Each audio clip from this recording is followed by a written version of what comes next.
Want to stay on top of the latest in child and family well-being?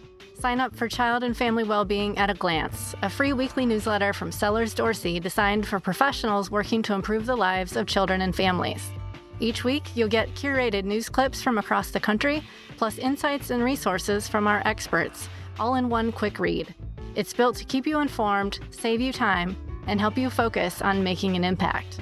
Subscribe today at sellersdorsey.com/newsletter. That's SELLERSDORSEY.com/newsletter. Hello and welcome to the Imprint Weekly Podcast. I'm John Kelly, Senior Editor of The Imprint, a daily news site covering child welfare and youth justice around the country. You can read all of our coverage at imprintnews.org or check us out on Facebook or Twitter at @TheImprintNews. You can also sign up on our homepage for our free weekly and monthly newsletters. And for professionals in child welfare and youth justice, subscribe to our Youth Services Insider section for a closer look at news on business policy and practice. The Imprint Weekly Podcast is also a member of the Safe Camp Audio Network. You can check out our show page and all of Safe Camp's other great podcasts at safecampaudio.org on the web or at Safe Camp Audio on social media. Today we begin a two-parter with Vinny Schiraldi, activist, corrections leader, advocate, agitator, on a professional run that is not over yet, but is already a career worthy of exploration. Schiraldi is currently a visiting fellow with the Pinkerton Foundation and recently wrapped up a fairly tumultuous stint as the Secretary of Maryland's Department of Juvenile Services. Schiraldi agreed to a career-spanning interview, so we dove in for more than 3 hours. We started with his own memory of policing and justice growing up in Brooklyn, his first job working at a juvenile group home, his fateful meeting of a juvenile reform legend during college, his work in advocacy and alternatives to incarceration, and ultimately a run of jobs leading youth and adult services in DC, New York, and Maryland, and also about one job he didn't get in the Obama administration. So without further ado, enjoy part one of our conversation with Vinny Schiraldi. All right, we are joined today by Vinny Schiraldi, most recently the head of the Department of Juvenile Services for the state of Maryland. His departure made some headlines, and we'll certainly talk about that and what he's thinking about next. But Vinny said he was down for a career-spanning interview, and I do think it's a career worth spanning. So we're going to go long. This might end up being a two-parter. Vinny, thanks for joining us on the Imprint Weekly Podcast.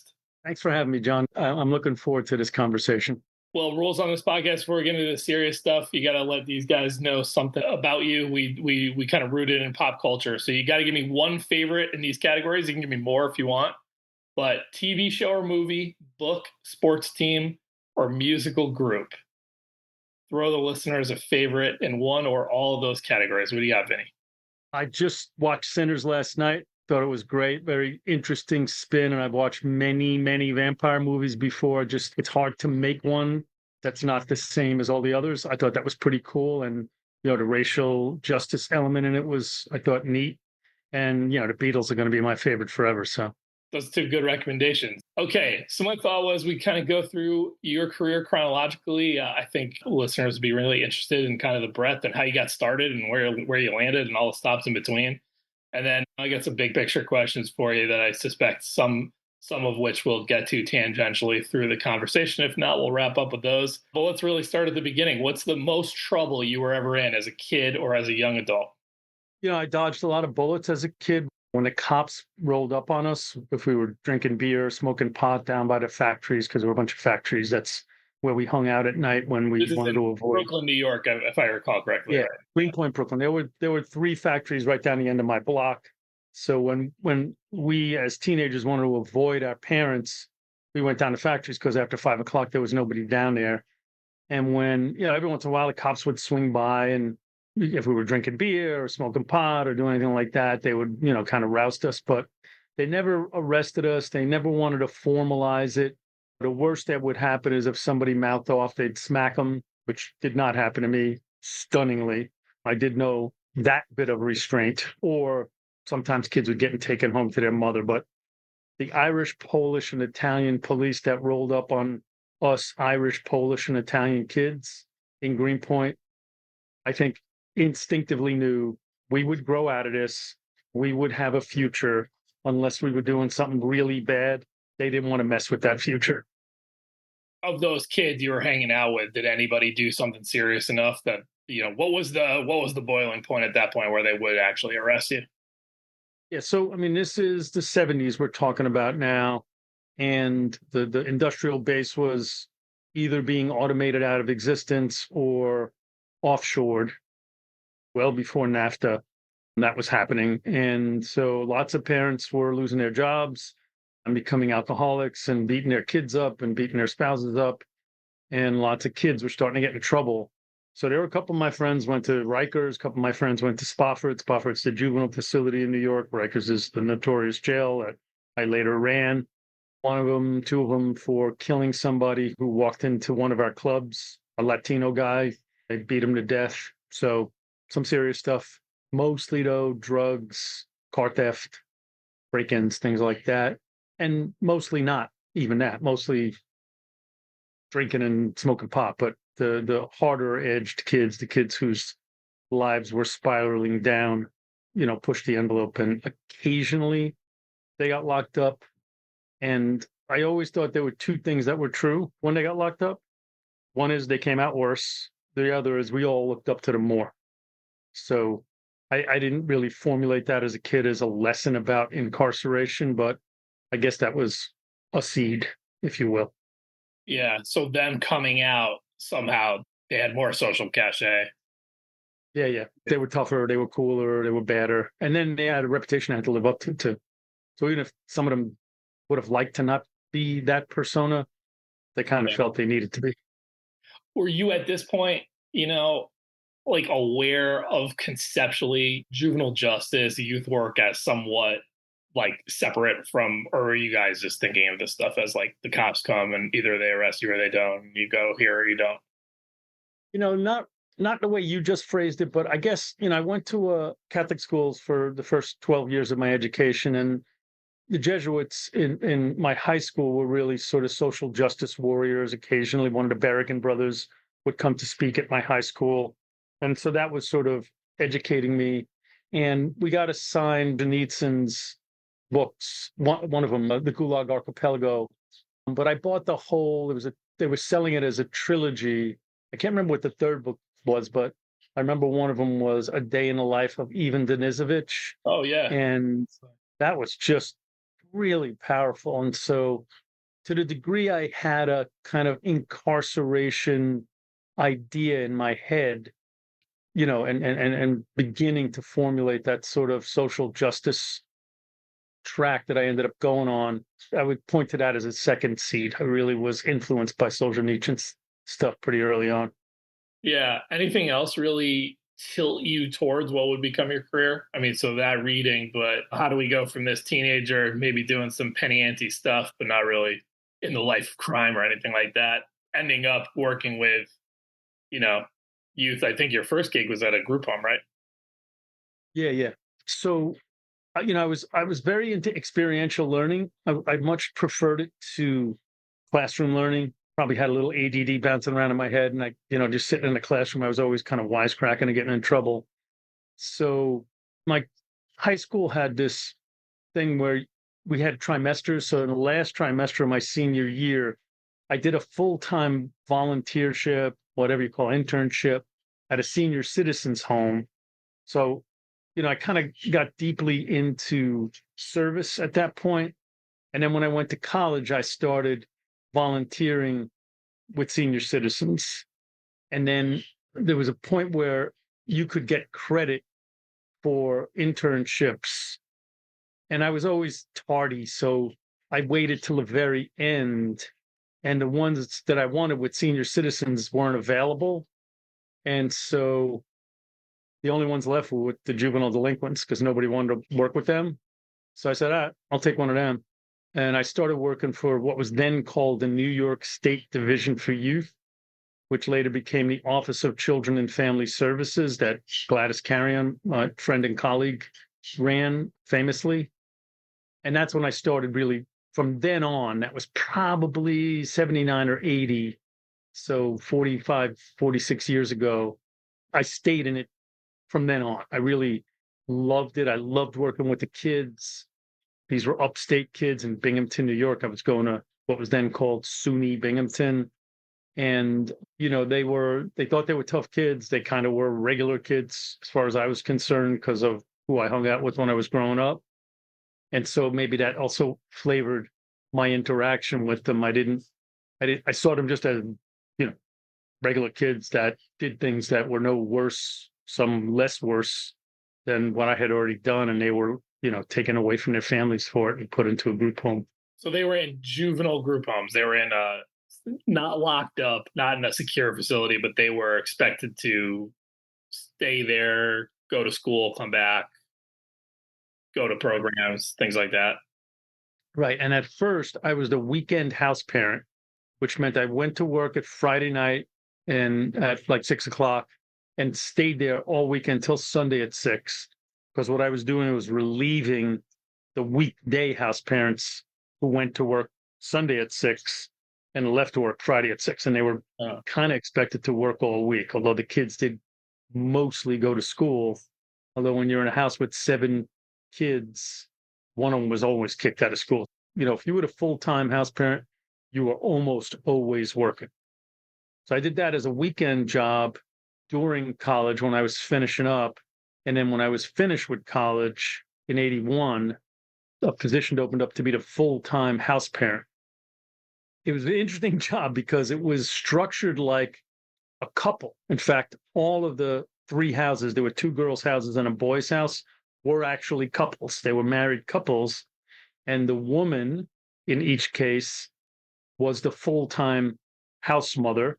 And she cooked the meals and was there to go to school when the kids had problems or to deal with the kids when they were homesick or suspended from school.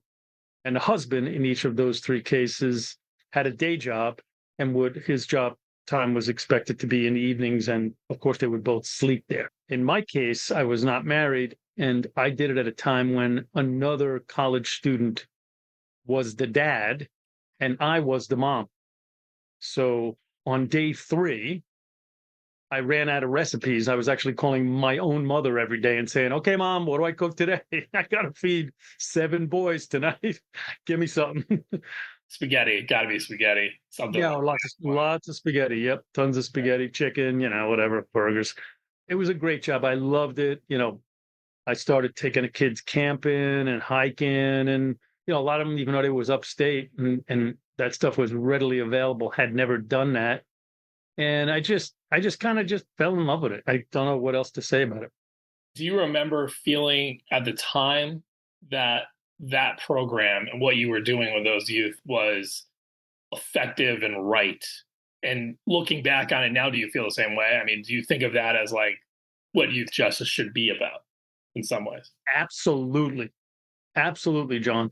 No, I think a lot about that because what I'm going to tell you next is how I broke with that approach. But yeah, I was getting sucked in. What do you know, right? You're just coming out of college. You're surrounded by people that say this is the right approach. I would say a third of the kids were child welfare kids or status offenders. They had run away from home. They had no delinquency, literally no delinquency. And they were taken away from their mother's home and put in a group with kids who had delinquent issues. And, not that the delinquent kids always made the social service kids or the status offender kids worse. I think that's a oversimplification of what happens. I just think when you put a lot of kids with similar issues in a congregate care facility, it magnifies whatever that issue is. And the ethic of the staff always struggles against the ethic of adolescents in groups. And that's slightly worse when those adolescents are self-defined as delinquents, but only slightly. Like me and my buddies weren't self-defined as delinquents, and we did a whole bunch of stuff that was delinquent. So congregating those kids 24/7, I thought was not a good thing. But at the time, I thought we were the heroes. And there was a real ethic that the parents were the bad guys, right? We were not family friendly, and we barely did anything to reach out to their families. We just thought we were going to cure them and send them back home and all would be well. When you reference breaking with that philosophy, maybe that's a little further down the line, not the next thing that happens. It's the next thing that happens. Oh. So this is 81. I graduated a half year early. So this is the spring of 81. And I had applied for schools of social work and got into Syracuse and got a fellowship, which meant it was free and they were going to give me money. Right. So that was hard to turn down, even though I really loved this job. As it turned out, by the time that September semester came around, now we're talking September of 81, the part-time position opened up because the guy that was in that position, Bob, his name was, graduated and left. So I slotted in to the dad job and was able to go to Syracuse University for my first year of getting a master's in social work. In my public policy class, Jerry Miller spoke, and Jerry and I got in an argument. He was I was fascinated by what he had done in Massachusetts, which was to close all the juvenile facilities within about a 2-year period.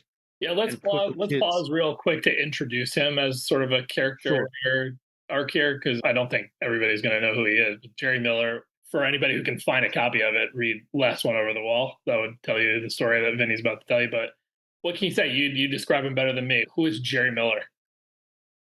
Yeah, so Jerry, he was a divinity student when he was younger, spent some time in the military, met some fascinating characters there, and then became a professor at Ohio State University, and somehow managed to interview for the job to run the Massachusetts Juvenile Justice Department back in the late 60s. Governor Sargent, a Republican, was the governor and was charmed by Jerry during the interview. I think Jerry was in his late 30s, long hair. They called him the hippie administrator. And Jerry also was a believer that we could make these places better when he started, not dissimilar to me. And so he brought some of the best minds in the world, not just the country, to turn the institutions in Massachusetts into therapeutic communities. That's what his belief was, that you could make them therapeutic communities. And so he would put enormous amounts of resources into one of them, figuring he'd fix one at a time. And then when it got in the shape that he thought it should be in, he would move on to the next one. And somewhere around the middle of fixing that, the one he had just fixed would entropy back into bedlam. And so at a certain point, right around the 70s, early 70s, Jerry decided that it wasn't just the approach, it was institutionalization itself that was the problem. And he thought it was an unfixable problem. And so therefore, he needed to close the facilities. He had become friendly with Governor Sargent's wife, invited her to go into one of the facilities and spend time in it as a volunteer without introducing her as the governor's wife. And she got to see all the atrocities, kids being tied to their beds and stripped naked and beaten, that were going on in Massachusetts facilities of the day. And she went back to her husband and said, let this guy do whatever he wants to. So then what Jerry did was he methodically started closing the facility. The first one he closed was the Lyman School, which is one of the nation's oldest juvenile facilities. And before he closed Lyman, though, what he tried to do, and I think this is a real illustrative point, he tried to get the staff on board with facility closures. And, he was a social worker. He wanted to do it through consensus. They were doing workshops and they got everybody together and they were going to carefully plan it all out. And staff were sabotaging them and they were leaking stories to the press. And they were calling their local elected officials to fight to keep the facilities open. In one case, they posted an escape map on a cork board in the facility so that kids could escape. And then they would call the press when the kids escaped. Real elaborate sabotage. So the next one he decided to close was the Lyman School. And that time he was not going to do it through consensus.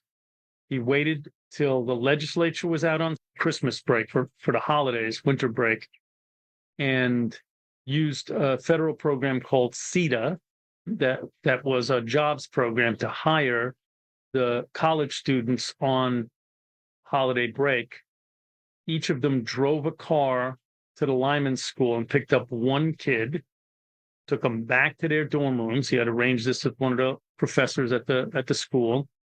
And the young people's jobs, the students' jobs, was to find a permanent placement for that kid before the next semester started. So they had about 6 weeks. And in essentially one day, Jerry emptied the Lyman School. Right away, the staff started, calling the legislature, and the legislature was outraged, and they called a special session. By the time they reconvened in special session, all of the kids had been placed either at home or in foster care or in group homes, and none of them had reoffended. So it was very difficult for the legislature to say that this was, jailbreak, if you will. And then, one at a time, and Jerry started closing more and more facilities. Interestingly, he did not have control over the staff. He could empty the facility of kids, but many of the facilities kept running for months and months afterwards. And then what Jerry started doing was bringing the press up to show staff just sitting there, doing in-service trainings and things of the like, getting paid by the state of Massachusetts and essentially doing nothing. Jerry's point was, at a certain point, these institutions run for a whole bunch of reasons other than their stated reason of public safety and rehabilitation. They run for the staff, they run for the local economy. And then he was able to start closing facilities. So he closed every large facility in the state of Massachusetts in a 2-year period, put the kids home or in foster care and sometimes in group homes. He regionalized the state, and the parts of the state that had a broader continuum that didn't just rely on group homes had the best outcomes. Both the National Council on Crime and Delinquency and the Harvard Kennedy School researched it and found that overall recidivism was lower. Kids were less likely to matriculate into the adult system because even when they did reoffend, their reoffenses were of less serious nature. And as I just said, the parts of the state where they really did a good job developing a broad continuum of services had the best recidivism rates, the lowest recidivism rates. One thing I never quite got about that whole chapter was, so he was able to empty these facilities to the extent somebody's like showing up for work and doing the in-service trainings and all the things he was showing. They're not really closed. There's people working there. Did he have total control over admissions to certain places? Like, how? I guess what I'm asking is like, how was he? So he could empty the kids that were there, but how did he prevent anybody from being sent to Lyman by a judge? Or did he have total control as the director? Yeah, this is not uncommon in the juvenile system because it's different than the adult system. It's based on rehabilitation.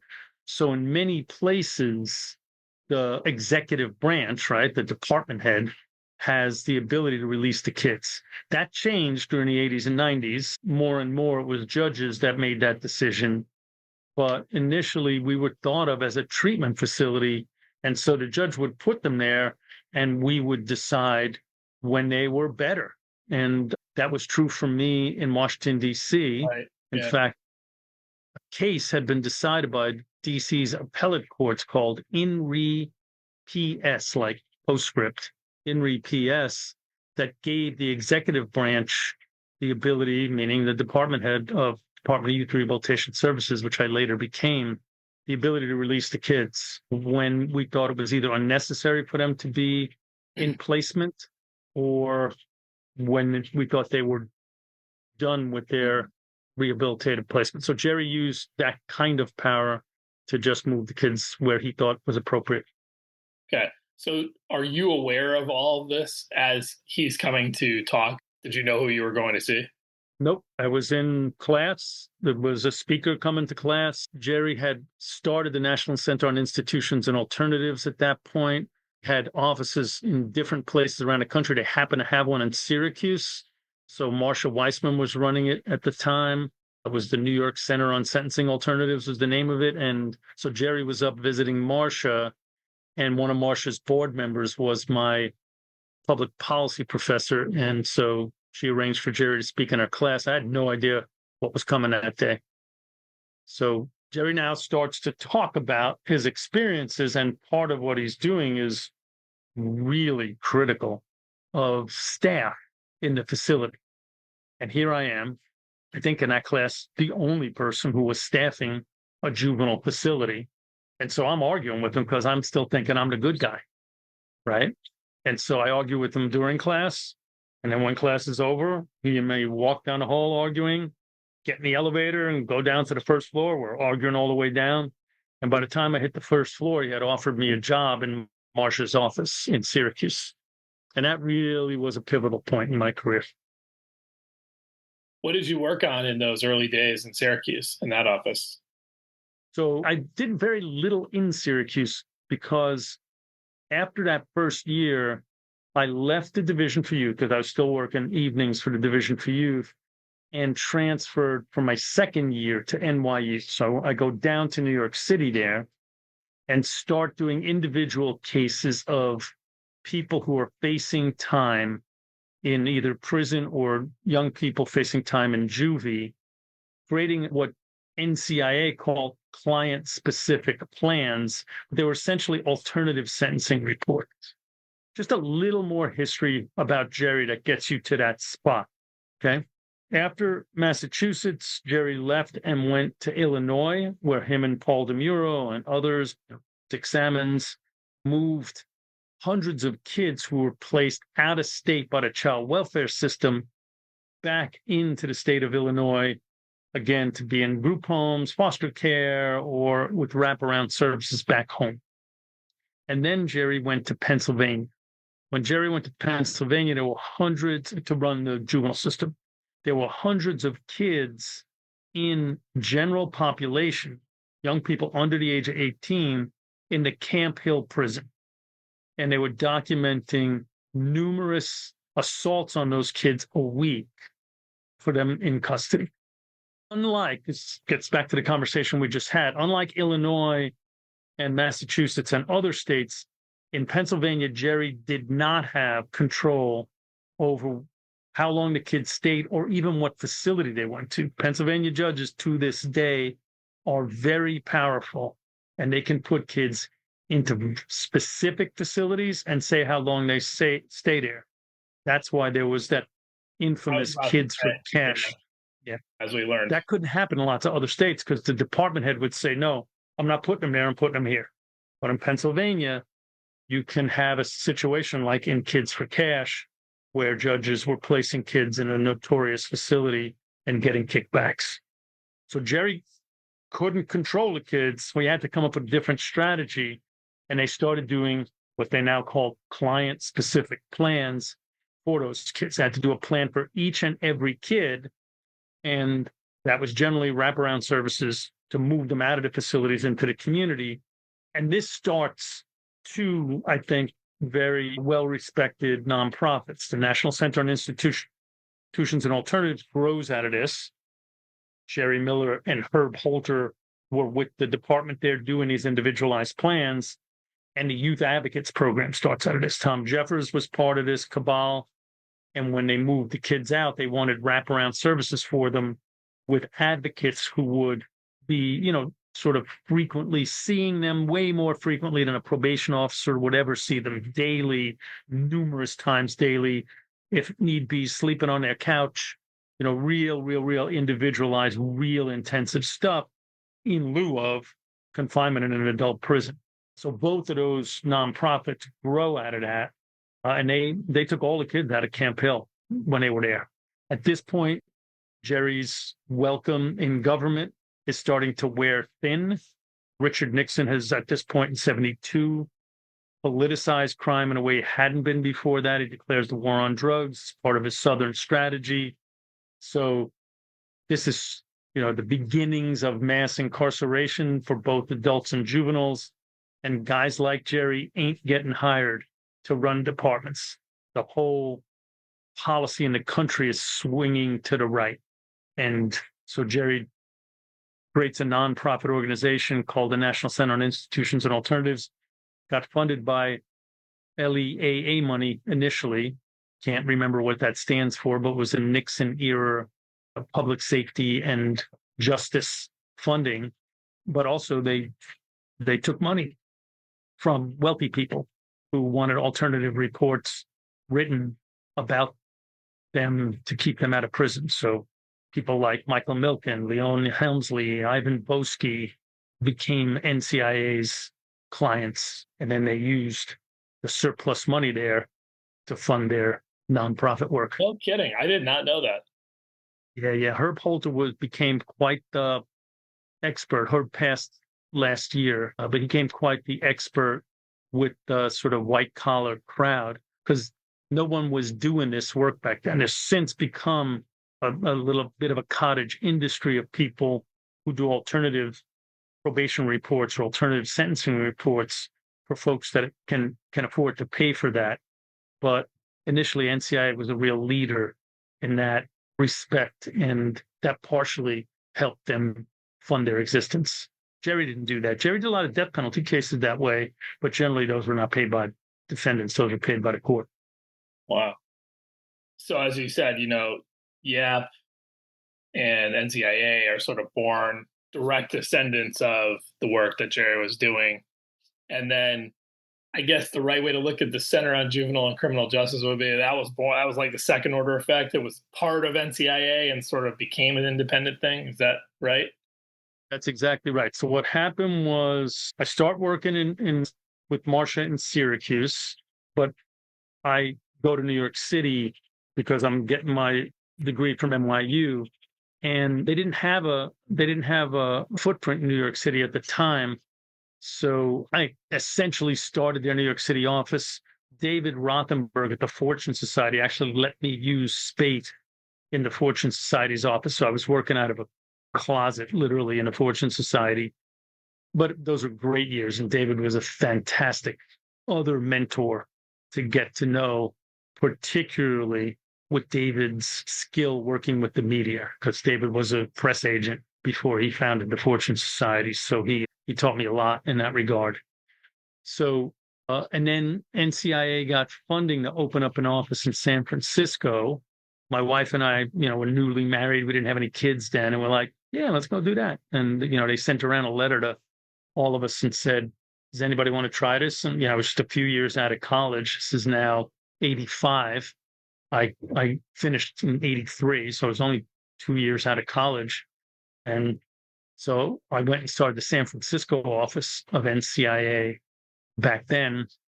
Again, just doing these individual cases. We had some foundation funding. The public defenders used to hire us a lot, but really more the appointed counsel. Public defenders had inside social workers doing alternative reports for their kids, which made the argument stronger for the appointed counsel that the court should pay us on an equal protection motion, that public defenders' kids got it, they should have it. So we started doing these cases for kids and adults facing incarceration in California, which was going nuts on incarceration. I think California was adding 10,000 people to its prison a year, every year for the first decade I lived there. It was beyond belief. And so that foundation dollars, which were very, very, very slim. I think the only national funder at the time was the Edna McConnell Clark Foundation, nothing like it is today. And fees that the courts would pay us, and then occasionally we would do some rich guy, and we get thousands of dollars, and then we plow that back into the nonprofit. So what is an alternative report? So you're just going a little more in depth and trying to express this is like maybe the pro-social things in this kid's life and what he wants to do, stuff like that, or what? Right now, I'm gonna generalize right now. Most probation reports are garbage, right? They're routinized, they're boilerplate. POs don't have a lot of time to do PSIs. I know in New York City, when a law was passed that allowed judges to not have a pre-sentence investigation report on misdemeanor cases, one judge said, "Oh, I didn't even know we had misdemeanor PSIs. I didn't know we had them. I never read them. They're useless." And so there was these sort of here's this system created to individualize justice, right? The juvenile court, this other system created to sort of diagnose the problem and prescribe a solution and maybe even implement that solution. Very medical model approach probation became during the progressive era, right? And now we're 100 years later, and it's become bureaucratized and routinized in a very disturbing way. And so, we would do a social history on the kid. We'd talk to his mother. We'd sit in their living room. We'd talk to his teachers. We'd talk to him, his friends, try to say, what's a plan that would work for you to stop you from doing whatever it is that got you in trouble in the first place. And sometimes that would be go to a group home or go to foster care because things are so terrible at home. Sometimes it would be wraparound services. We started to argue for the creation of more wraparound services. Ultimately, we created them ourselves, like YAP. And so it was sort of iterative, and the courts generally came to rely on them. We did some analysis on the data. I'm not going to remember the exact numbers, but you saw the number of young people being sent to the California Youth Authority, which was a terrible, notorious juvenile prison system that California was running. And when the public defender's office got a few social workers to work in their office, the number of public defender clients going to the California Youth Authority plummeted because they were providing information to the court and they were hunting down resources that could serve as an alternative. And the judges knew CYA was terrible. There were plenty of reports and exposés on it, but they needed something in the alternative. And the public defender clients were getting that. But you saw the numbers of appointed counsel kids staying flat or actually increasing slightly. And then when we started doing reports for the appointed counsel, the number of kids going to the youth authority for appointed counsel started to plummet. And you could track on data, small numbers, we're talking in the hundreds, but 100 kids here, 100 kids there. California Youth Authority population peaked at 10,000 at its peak. Yeah.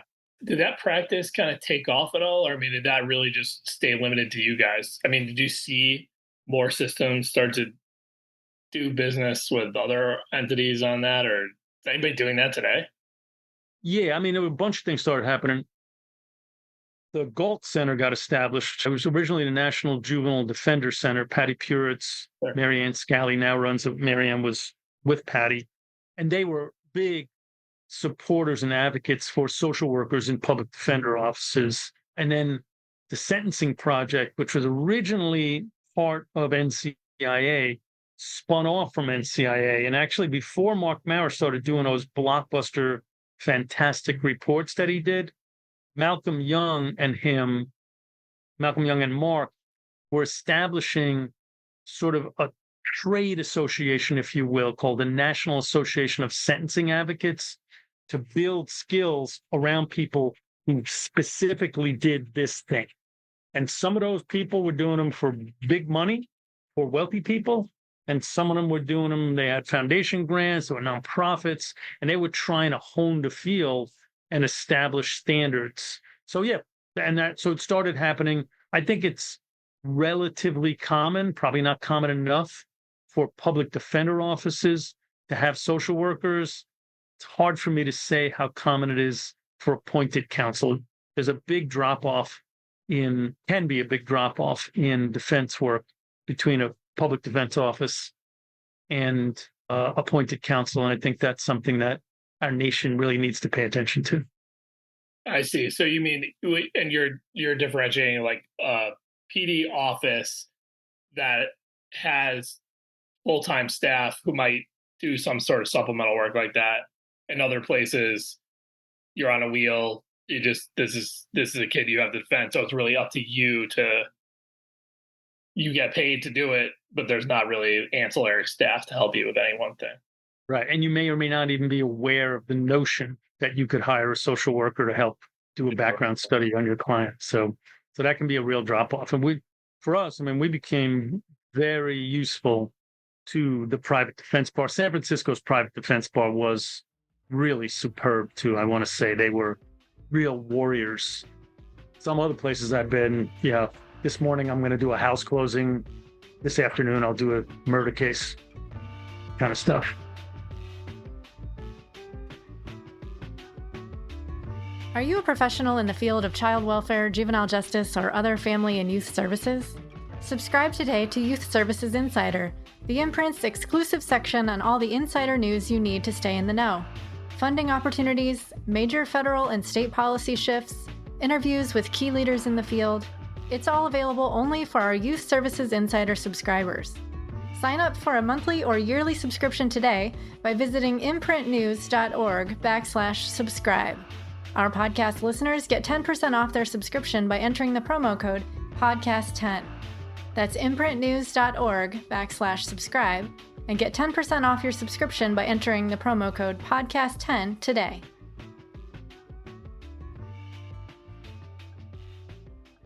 So that's like the sort of origin story mission centered around juvenile and criminal justice. That was what you existed to mostly do. Right. So the 1990s now. 1985, I thought, right? So they really 85 we start. Yeah. And I think it was 91. And NCIA decided it didn't want to have regional offices anymore. Okay. I think it was just too much to manage. Like they had offices in Dallas, Chicago, San Francisco, LA, New York. It was just, I think it just felt like too much for them. And so they, Herb and Jerry let us know that I incorporated the Center on Juvenile and Criminal Justice. That was, I believe, started, I think we incorporated in 91 and we went on our own. It's doing very, very similar work. So now, as we're doing this, now we're dealing one person at a time. We're getting a couple of contracts now from the government to do. We did a halfway house, small halfway houses for guys coming out of San Quentin, because there were a lot of guys, they wouldn't get released on parole if they didn't have a place to live. So we rented a couple of, 4-bedroom houses and started housing them there. Abu Qadir Alamin ran that. He passed away a couple of years ago, and Abu was the youngest or the second youngest guy on death row in San Quentin when the Supreme Court overturned the death penalty and everybody got the possibility of parole. That's what happened back. I don't know when it happened, but when the Supreme Court overturned the death penalty in California, they decided that all the people on death row could apply for parole. And Abu was either the first or the second guy to parole. And he was an imam of one of the biggest mosques in Oakland.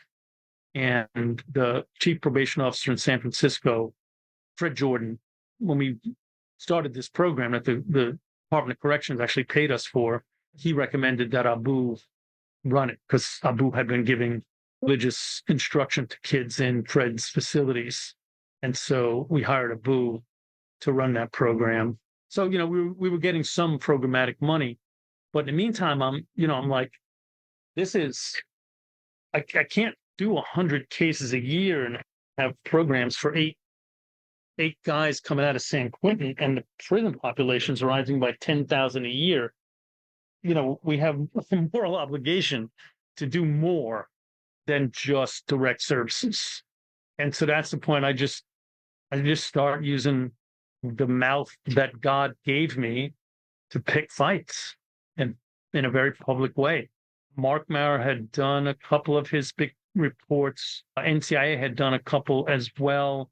And I thought, no one's doing this specific to the state of California, which is like a country in and of itself.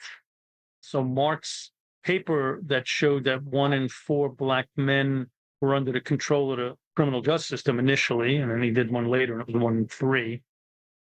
In between those two studies of Mark's, we did one on California that showed 1 in 3 Black men in California at that time was under the control of the criminal justice system, either in prison, jail, probation, parole. And this was new stuff back then, right? Mark really, and the Sentencing Project really plowed new ground. Jerry Miller did.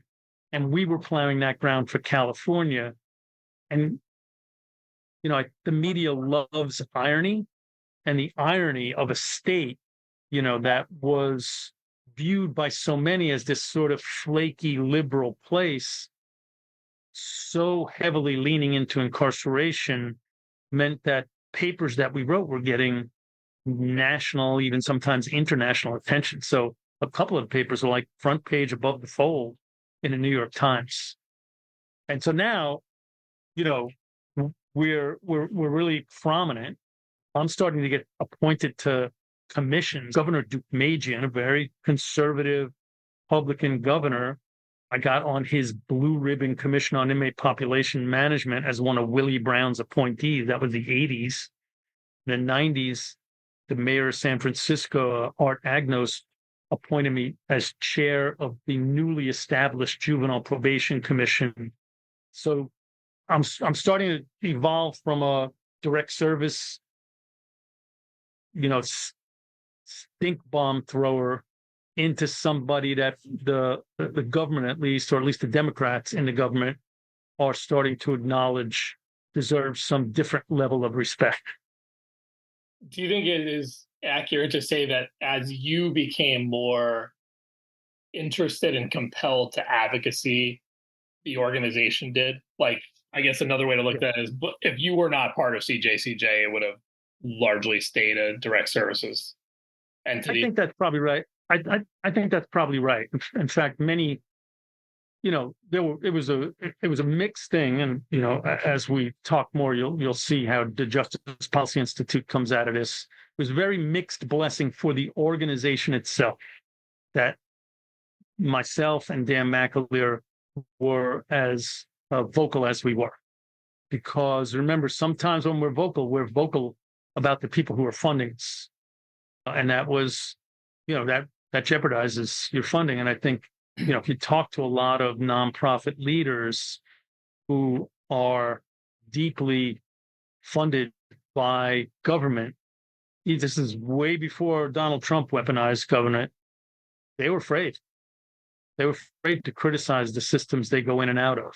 And that's really challenging, because they know things that nobody else knows other than the people who work in these places or the people who are incarcerated in these places. They have a unique, the folks that go in and out to provide services in prisons or provide services for people post-release have a unique view of things, and I think have a level of cachet that's different than the formerly incarcerated people, particularly different than the formerly incarcerated people were back then. Back then, they were not viewed the way they're viewed now. Now people overtly say we should have formerly incarcerated people have a voice in what's going on. The people closest to the problem or closest to the solution. You got White House fellows. You got people visiting the president.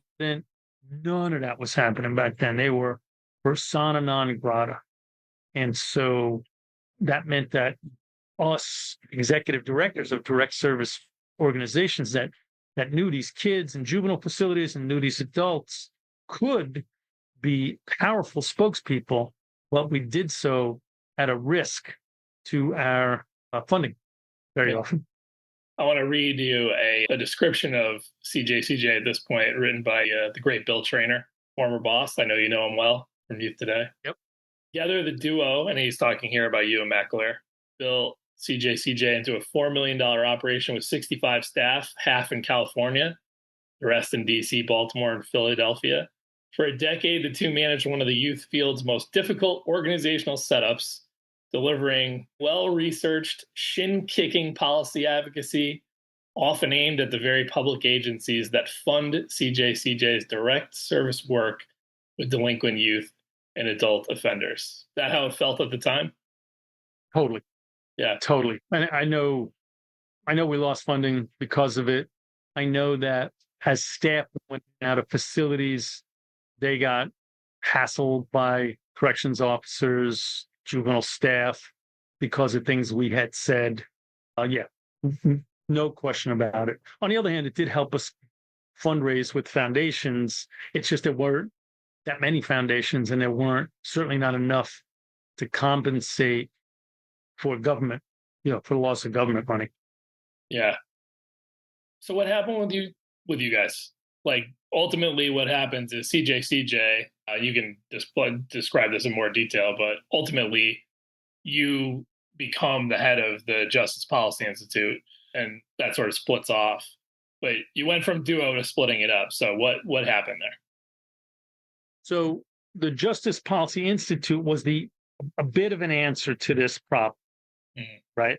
Let's create a separate vehicle to have a voice that at least gives the appearance of a wall between our direct services and our advocacy and research, which was good. It was certainly better than everything having CJCJ's moniker on it, especially back then. Remember, the whole world is evolving, right?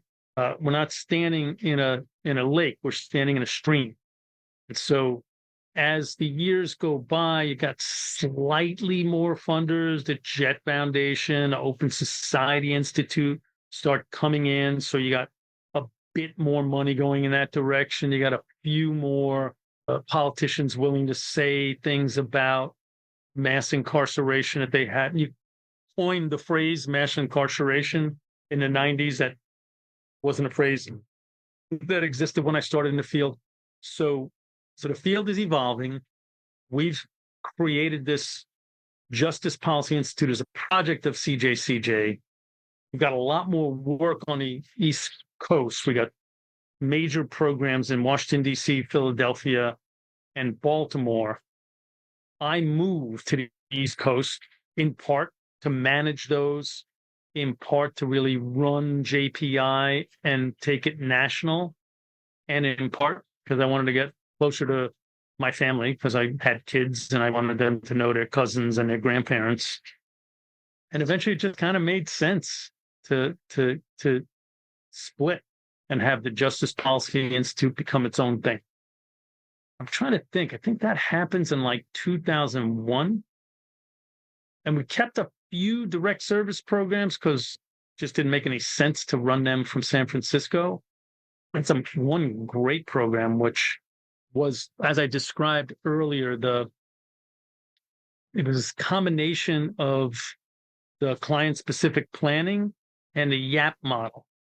The District of Columbia's system was badly deteriorated. It was under a lengthy litigation by the National Prison Project and the Public Defender Service. It was constant front-page headlines. And one day, the presiding judge, he wasn't even a judge on a lawsuit, but there was this little used power that the presiding judge in DC had, closed the receiving home, one of 3 facilities. He basically told them on a Friday, by Monday, all the kids must be gone, right? So all the kids had to leave. And the litigation, the Jerry M. versus the District of Columbia loss had been going for several years, and one of the remedial orders said that if the department was over a certain number, it got fined $1,000 per kid per day. Whoa. That it was over a cap. Yeah. And it was over a cap regularly, 50 kids a day, right? So I'm already in DC at this point, running the Justice Policy Institute, and I'm making noise, and I have relationships with the public defenders who are litigating the case. And I said, well, we've run these programs in Oakland and San Francisco, Hawaii, where we took kids out of facilities. Do you want to consider us to do that here? And they said, absolutely. They talked to the city, who was bleeding money. I mean, literally $50,000 a day they were getting fined. And the fines were going into a fund managed by the court monitor. And so the district met with us, talked, we gave them the data on what we had done on the West Coast, and they hired us to reduce the population of the remaining 2 facilities so that they weren't getting slammed on fines. And I hired a bunch of NCIA guys. NCIA had been doing this in several facilities around the country. And so I hired a bunch of those guys because one of the projects had just ended. Earl Elamine is one of them, John Walsh.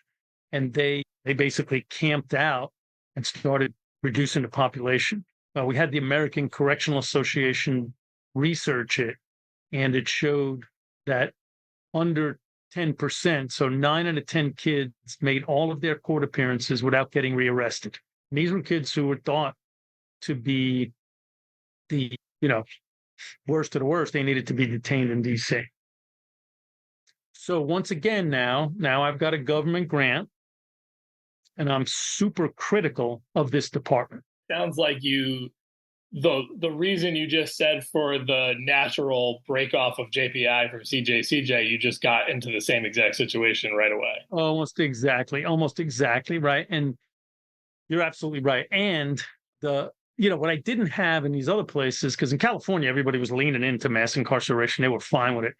In C, some people were fine with it. It's just that getting fined, $1,000 per kid per day was, was significant for Mayor Barry at the time, Mayor Marion Barry. And there was this litigation that was putting enormous pressure on the department. And, there would be front page headlines every time there was a hearing because they would talk about the terrible conditions in the facilities. So I was doing op-eds at Washington Post, and I was regularly commenting on WAMU radio, which was the public radio station in DC, and just saying how terrible this is and, what needed to be done. Something that happened while you were at the Center on Juvenile and Criminal Justice was that the infamous comment comes from John DiIulio about super predators, right? That was at that time. So obviously much has been made of that and its impact on the juvenile justice system since then. I'm curious at the time. So you're sitting there running an organization and this comment is made. What was that like in the moment? Because this precedes me and any sort of, I was not a reporter at the time. So was this sort of the thing where you heard those comments or you read those comments and knew immediately what was about to come and the impact that would have, on the national conversation? Yeah, so I think I viewed DiIulio's super predator remarks similar to the way I view the Martinson report that said nothing works when it comes to rehabilitating prisoners. I think they were a product of their times. They certainly helped shape their times and contributed to it, but it's not like everybody was hugging these kids before DiIulio called them super predators and were doing nothing but stellar juvenile justice work. And then he said this, and all of a sudden it turned everything on its ear. People were passing all sorts of laws to lock kids up. We had the juvenile death penalty at the time. Legislators were falling all over themselves to pass more laws to abolish confidentiality laws and try juveniles as adults, make it easier to jail juveniles with adults. And then DiIulio called them super predators, and it fits so well with what was already happening that Hillary Clinton picked it up, Bill McCollum picked it up. It just started to become what they were called in a way that both encapsulates the super predator era and accelerated it. Do you feel like the impact of his comment is overblown and that ship had already sailed? Or are you saying it was already happening and it gave a permission structure for maybe some states that wouldn't have done it otherwise, or what? Yeah. To have a Princeton professor warn that there's a rising tide of juvenile super predators who are fatherless, godless, and without conscience, gave license to elected officials who already thought kids were out of control and this was a new breed of violent youth. It just added a research veneer to that. And DiIulio wasn't interested in the other side of the argument. Every year there was a terrific conference put on by the Annie E. Casey Foundation. I don't think they do them as frequently anymore, as part of the Juvenile Detention Alternatives Initiative. And Bart Lubau, who was running the initiative in the 90s and later as well, invited DiIulio to debate Franklin Zimring, who had written several critical pieces about DiIulio's work. And DiIulio just simply refused.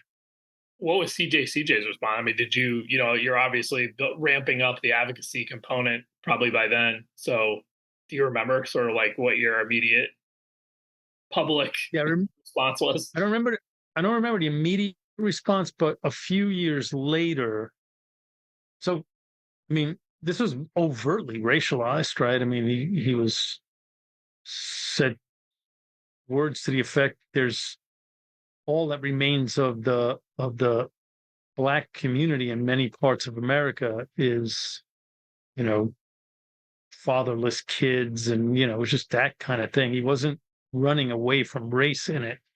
The kind of stuff that for many years since would have disqualified him from public office and probably put him under pressure at Princeton.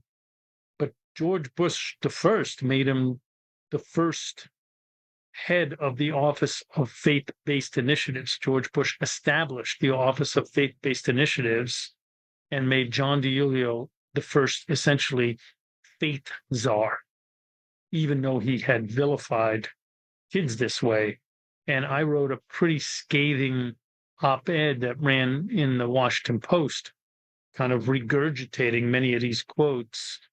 So yeah, we were aware of DiIulio. We were one of many groups criticizing his work, which was very sloppy research that proved to be disastrously untrue, and much of which he himself has recanted. Yeah. Had he apologized? Much less famous at that time. I know he apologized at some point, but was it before or after the Bush appointment? I think on his way to that Bush appointment, he did a little recanting. It was never enough for my taste, but it was more than nothing. So next stop here is the DC Department of Youth Rehabilitation Services. And as you were alluding to, while you were at the Justice Policy Institute, it sounds like they came to know of you as a service provider through that arrangement that you guys had with them. So would you credit that experience with sort of how they came to think of you as a potential candidate here? I think at the time, even as we were reporting on it as Youth Today, it was like, wow, this is a crazy idea to have somebody who's like an advocate mostly running an agency, but you had done work with this agency. You had done direct service work with the agency at that point. Yeah, I think that's almost certainly not how they knew of me. Because remember, it's the mayor's people that were appointing me, and it's the people over there at the department. They might have known a little about it. Let me just tell you how it happened. So now it's coming. This is a litigation's coming up on its 19th year, and this is 2004. And the Public Defender Service and National Prison Project add Covington and Burling as litigants in the suit, and that brings a whole bunch of additional resources in. Paul DeMuro was their expert to have Paul do a sort of thorough look at what was then called the Youth Services Administration. It was a sub-cabinet department, and Paul finds all sorts of horror stories. They ask the judge for a hearing, and they make a motion to put the department into receivership. They ask the court to take the department over. And the district's like, you guys are crazy. DeMuro's full of it. We'll see you in court. So they have a hearing, and the district gets its clocks cleaned. I remember one part of it because I read it thoroughly before I interviewed for the job, where they were just saying that this was, idiosyncratic. And Paul methodically said, I talked to this kid on this day in this unit, that kid on that day in that unit, that kid in these different units. And the department had already testified, these units don't mix. We don't put the kids together. We keep them separate so there's no fights, right? And so all the kids were telling similar stories about the beatings they were receiving, about the rampant drugs that were available, about the deteriorated condition of the department, where in the winter, if you were far away from the boiler, you were freezing cold. If your room was, you slept in a freezing cold room. And if you were close to the boiler, you were in a steaming hot room. So much so that one of the court's remedial orders were to not put kids who had asthma or on psychotropic drugs in the steaming hot room because it could kill them. And so Paul, his testimony, at least from what I read, was devastating to the department. So the judge says, okay, I'm not going to rule on the motion to put the department into receivership. Plaintiffs and defendants, I suggest you guys talk to one another and let's come back in 2 weeks and I want a recommendation, right? So the plaintiffs are like, we're happy to let the judge rule. We think we won. So district, what do you got? And what they came up with ultimately was a special arbiter, which is a totally made up phrase, that was a woman named Grace Lopes, who had once been the counsel to Mayor Williams and also had once run DC Prisoners Legal Services. So, she was a good person for each side to trust. And what special provision she had, which I've never seen in any other case, is that if she recommended to the judge to put the department into receivership, the district had waived its right to fight that. Basically, the judge would just rule because the plaintiffs are like, we think we won and we don't want to have to relitigate this. So we'll hire this special arbiter person. And if she thinks it's time for receivership, that's it. So that was the lay of the land as I was interviewing for this job. So I go in and the deputy mayor was a guy named Neil Albert. He had come from philanthropy.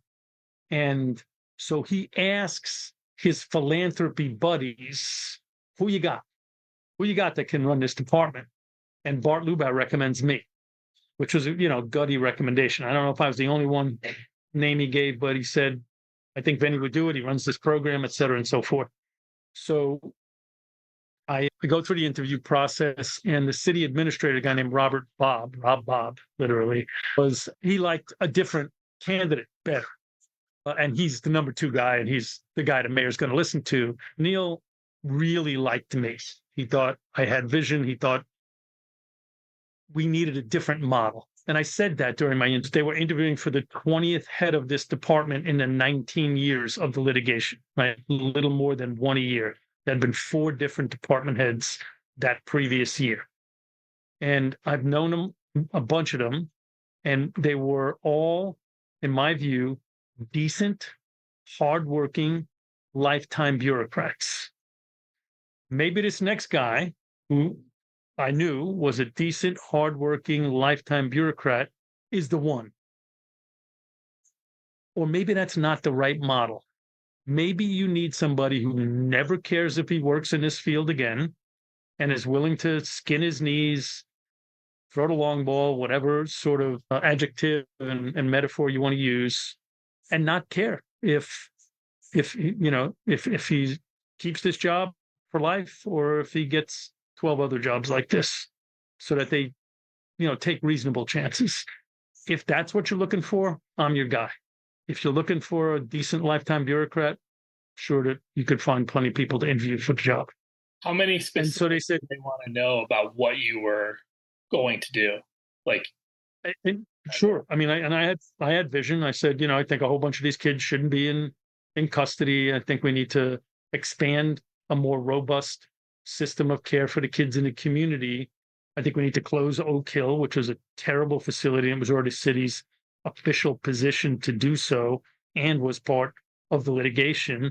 And I think we need to build a new but much smaller facility. But before we do, we should get an analysis done to tell us how many of these kids really need to be in locked custody and how many could be in an invigorated program, because we're spending a fortune per kid. If we could have fewer kids, we can put that money in the community. They knew all of that. And that's what Neil really liked. And that was kind of the city's official position. No one didn't think that's what should happen. It's just no one ever made it happen. Before Bart calls you to ask about recommending, I mean, was this genuinely something you had never thought about doing? Or was this something, you come from a line of folks that starts with a guy who'd run them, So was this like in your head as like, maybe I could do what Jerry did? Yeah. So no, it is not something I never thought of. So that's a double negative. So okay. Yes, it's something I thought of. It wasn't like I never applied to run a department before this and never interviewed to do so. But yep, Jerry, Paul DeMuro, John Mattingly, there were a bunch of people that were in that universe that I had rubbed elbows with. And the JDI process, I thought that the Juvenile Detention Alternatives Initiative that the Casey Foundation was running was doing a terrific job. I thought it was the dumbest idea in the world when they come up with it. And I told Bart Luba that at a very uncomfortable lunch with Mark Solar from the Youth Law Center. Mark was like another mentor of mine. He's going to bring me to meet the foundation guy. And then I shit all over his idea because it was like 94. And I was like, you're going to get the government in a room to talk about how to lock fewer kids up? What a stupid idea that is. But, Bart pulled it off. They found places that were ostensibly saying that we want to make more parsimonious use of juvenile detention, and they gave them the tools, and I think more importantly, the comfort to do it. And so Bart had used me, despite that awful lunch, to help in that regard. I was a consultant. I helped people think through how to create programs, and I also helped them with communications because sometimes one of the kids would do a bad thing and they'd be on the hot seat. So I had become quite friendly with Bart, but also quite friendly with a bunch of department heads who were doing stuff to make things better, both to lock fewer kids up but improve conditions. So it was definitely in my head. And I remember, because I didn't finish the story, they didn't pick me. They picked the lifetime bureaucrat. And I learned about it at one of those JDAI conferences. And, all these guys and they were mostly guys, who were running these different JDAI sites were rooting for me. It was kind of interesting. Like, I was a bit of a pain in their neck, which is kind of what I am, but they also kind of were rooting for me. They wanted to see me get my shot. And I remember a whole bunch of them just patting, Scott McDonald, John Rhodes, Mike, what's Mike's last name, from Chicago. They were all like kind of patting me on the back. Don't worry, Vinny, another chance will come, blah, blah, blah. So no, they didn't pick me. They picked the lifetime bureaucrat. And what happened next is, I think, an interesting story about how things work in government that most people from the outside don't get to see. The deputy mayor wanted me. And this was a very, very pressure-filled time. It took a long time for them to do this interviews. The plaintiffs were going nuts because they were holding off on moving on the receivership motion till a new person came on and could, hopefully work with the special arbiter to fix things. And so they were leaning heavily on the city administrator to hire somebody. And I think the deputy mayor knew that. And this bureaucrat who was coming from quasi-federal agency, there was some amount of, can I transfer my retirement and my vacation time over? And it all fell to the deputy mayor to negotiate, and he was just dribbling out the ball in the hopes, I think, that everybody would get so frustrated that they would jettison the first guy and pick me. And that's what happened. That's exactly what happened. So you get into this job, and I have talked about this with you in the past, that one thing you told me was you had to make a decision pretty quick about what to prioritize in sort of two buckets: build up the community array, or get Oak Hill closed and open new beginnings, and that you chose the latter. So what made you decide on that as like the calculus, and do you feel like that was the right decision in retrospect? Yeah, so it was a little more complicated. It was a different couple of steps. We ultimately created what I thought was a really good approach, Youth Link, to building a sort of participatory community approach to working with the kids in the community. It had lots of wraparound services, but also lots of positive youth development stuff that would, provide young people with a pathway to a better life, both in terms of employment, but also arts and sports. We really wanted to treat the kids like we would want our own kid treated if they were in trouble. And so that's ultimately where we got. But when we first got there were, 280 kids in Oak Hill, which was about a 200-bed facility. There were kids sleeping on these plastic cots in every day room, and bad things were happening in those day rooms, abuse and sexual assaults and stuff. The kids got very good at distracting the staff over down the hall by the bathroom while two kids beat up another kid in the day room. Staff were absolutely demoralized, and some of the staff were very correctional. The DC's prison, Lorton, which was also a notoriously bad place, had closed shortly before I got the job, and the Federal Bureau of Prisons took over prisons for the District of Columbia, and they were not about to hire these correctional officers from DC. So those guys were out of work, guys and gals, and they had retreat rights into any open jobs that fit their job description. The only ones that were open, the two places they could go. They could go to the DC jail, and some of them did, or they could go to Oak Hill, and many of them did. So there was a decent chunk of my people who came from a bad prison. So it was about as bad as it could get. And staff were beating kids up. They were sexually assaulting the kids.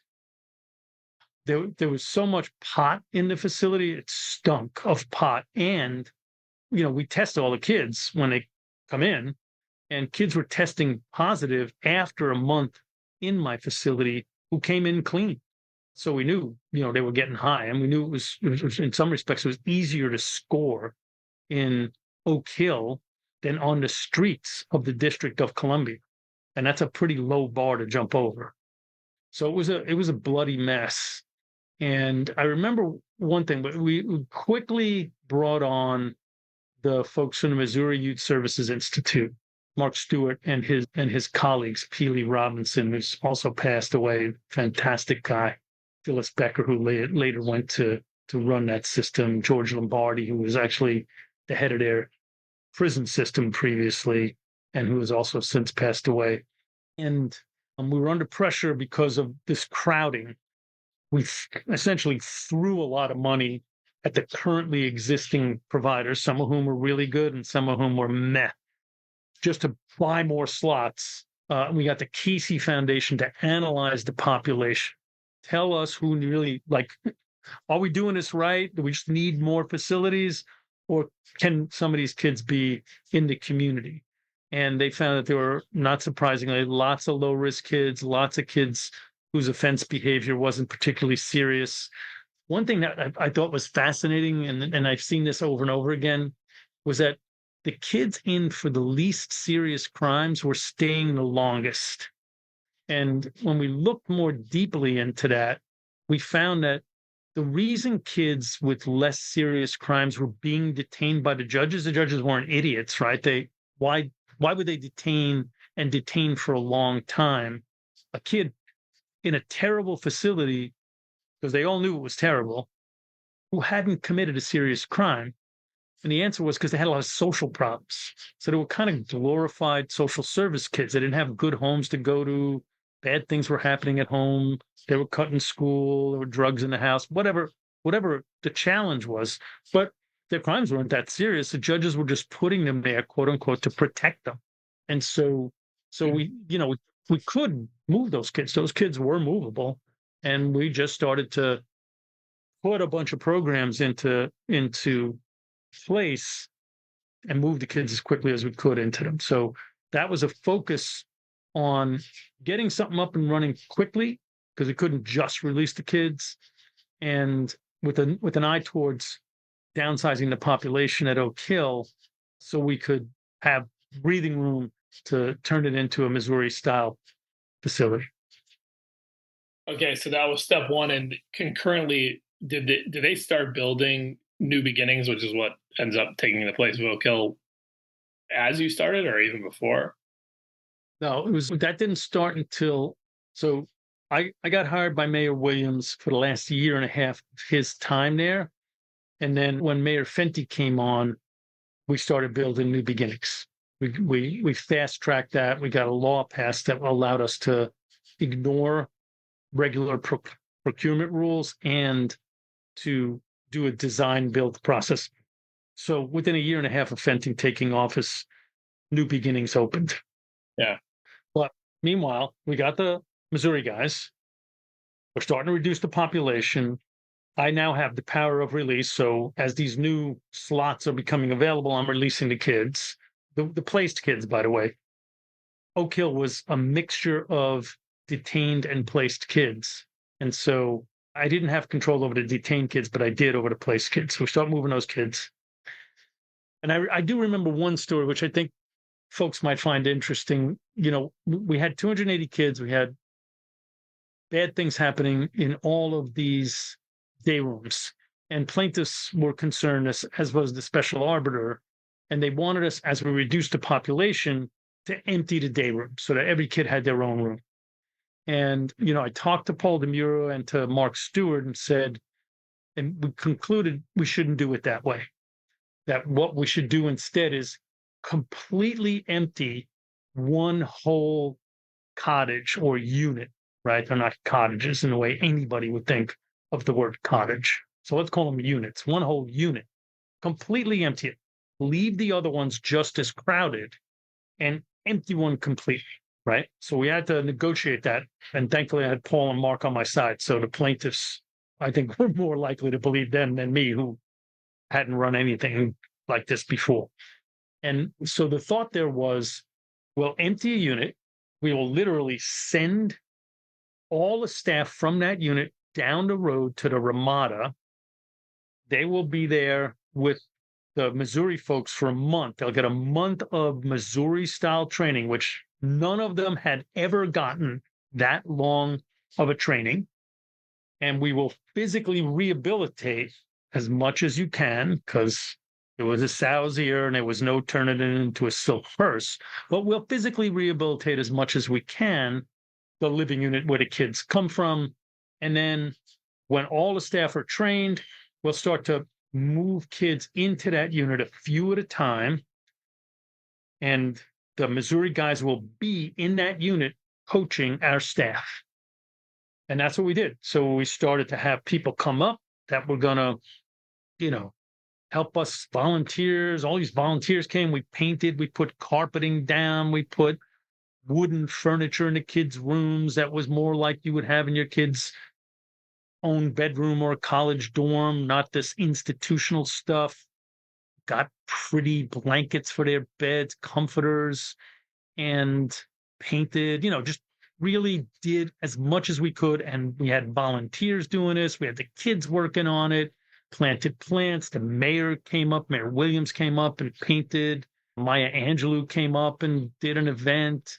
Bunch of judges, priests, ministers really made it a thing. So staff started to feel like, oh, this is a thing. Because we were like Rodney Dangerfield. Like, we felt like we didn't get any respect. It was the first time, within a year of him leaving office, and Mayor Williams had been there 8 years, the first time he had ever come to Oak Hill. This place almost went into receivership. He had never been there.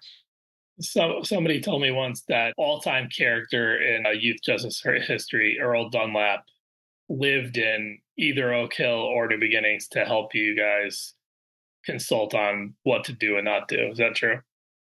Well, it was neither of those places, but yes. Oh. So meanwhile, the city had already built a detention facility in downtown DC that I was going to run. They opened it a month before I got there. I begged them not to open it because I just had this sense that they hadn't done what they needed to do. But I wasn't in control. And so they literally opened like a month or 2 months. I started February of 2005. They opened December 2004. So like 2 months before I got there. They had this beautiful new kitchen, no kitchen staff. Nobody thought about feeding the kids. Great classroom space. Nobody told the public schools that they would have to teach these kids. So they literally opened with no kitchen and no school. Many of the kids were actually locked up in detention because they were cutting school. And when they got in detention, we didn't have a school for them. So it was actually several months to start a school up, because it's not like teachers are just sitting around waiting to open a school, right? And so the food we had to ship from the jail, right, which is Aramark, cooking it. So it's lousy food to begin with, in styrofoam containers. So now they got cold styrofoam food feeding the kids. And what we did have was a great new video camera system. So we got to see the kids throwing this food at the staff in fantastic quality film. And so that was just the shit show that was the opening of the Youth Services Center. And I quickly called Earl, who was, he is, in my view, to detention what Mark Stewart is to placement facility. So Earl came and he had some funding from the Justice Department. We got him in very quickly, and he lived in the facility. I used to come visit at midnight, and I'd see Earl in the winter standing out there in shorts, smoking cigarettes with a bunch of our staff. So he was and is a tremendous guy and helped us incredibly. When it comes time to turn the focus to the community-based alternatives that you have, what was your sense of that part of your continuum when you got there, and what changed about it as you guys, did your work? Yeah, I mean, there were a lot of folks were trying, right? But there were quite a few mediocre programs. The city, the district had not really consistently funded folks. I don't think we had strong expectations for the kinds of services that would be provided. So, I think that the community was delivering the garbage that the city was asking for in some respects. And like I said, at first we just amped that up. We didn't have a chance to fix it. We just said, let's just turn up the heat on this, get the kids out, and design the thing we want. And so, we brought a lot of people together, and I had been building my executive team, trying to think that good to great book. One of the first recommendations is to get the right people on the bus.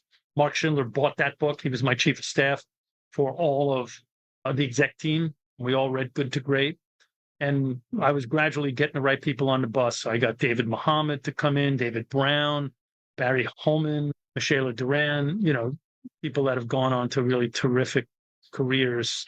And along with our consultants, Paul DeMuro was not really our consultant, but he was serving as one because he worked for the plaintiffs, Earl Dunlap, Mark Stewart, Phyllis Becker, Julie Robinson. So we're building a serious team now. And part of the job is to figure out how to develop a very robust network of services, supports, and opportunities, not just services, supports and opportunities like you would give your own kid so young people can thrive. And we didn't want to just sit in our office and make that up. So we brought the advocates in, we brought parents in, we had kids involved, and the service providers. And Barry Holman and David Brown were sort of leading that charge. And they were figuring out, and Linda Harley Harper, who's also recently passed away. And they were, donuts, pizza, pieces of paper up on the wall, trying to design this new approach. And what we decided on was a regionalized approach where we would have a lead entity east of the river and west of the river, which nicely divides DC. And that lead entity would then subcontract with organizations large and small to build a sort of wraparound approach for the kids. So there would be a lot of community flavor in it.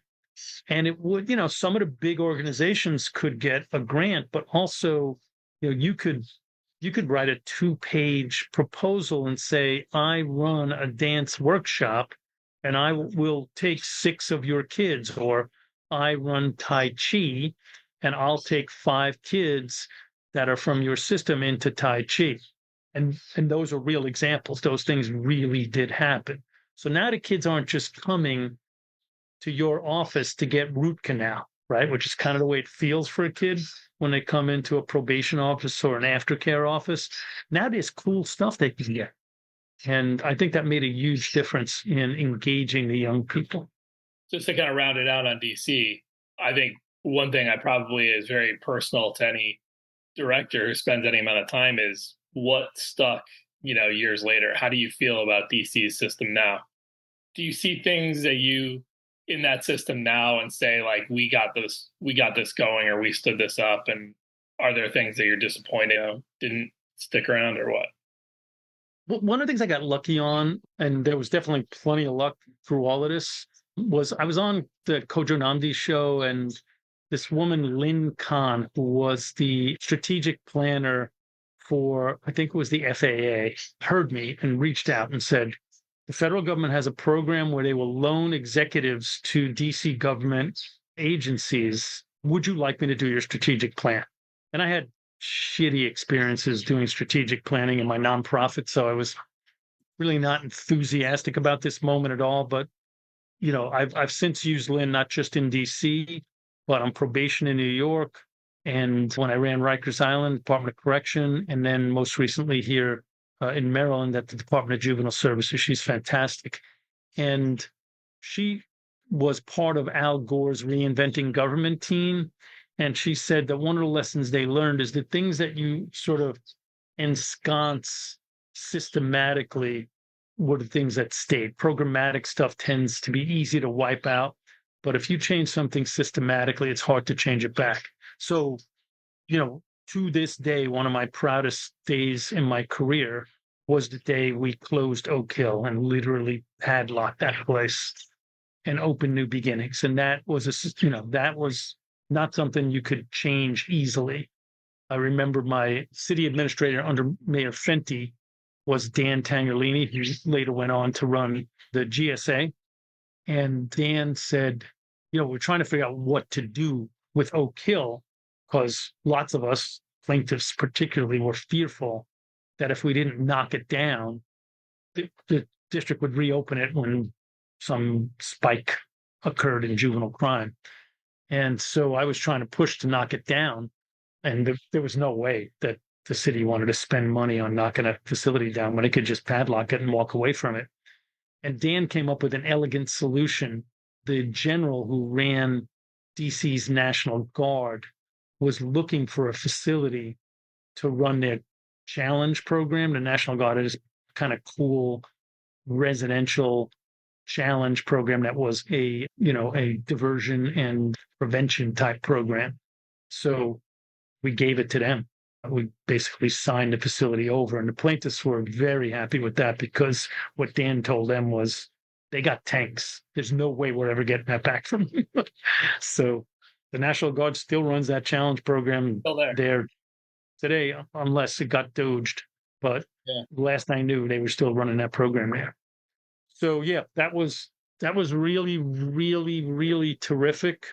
The data on it, was very good. We substantially reduced the number of kids in custody, broadened what was available to young people. Their recidivism rates went down, and juvenile crime in DC went down. I don't know if all that's causal. Juvenile crime went down in lots of places then, but it'd be hard to argue it was a jailbreak. Yeah. And then I was done. I actually had a book deal with the New Press, and I was 2 steps into getting fellowship with the Open Society Institute, which is now the Open Society Foundation. I did fellowships just for justice-related issues. That was where I was going next. Thanks to Vinny Schiraldi, visiting fellow for the Pinkerton Foundation, for joining us today. And thanks to Sellers Dorsey for sponsoring this episode of the Imprint Weekly Podcast. The Imprint Weekly Podcast is a production of the Safe Camp Audio Network, which is a division of Fostering Media Connections. Please visit safecampaudio.org on the web, or at safecampaudio on all major social media. This podcast is produced and mixed by Christine Onjoko, with music by Luke Giroux and Cyrus Elia.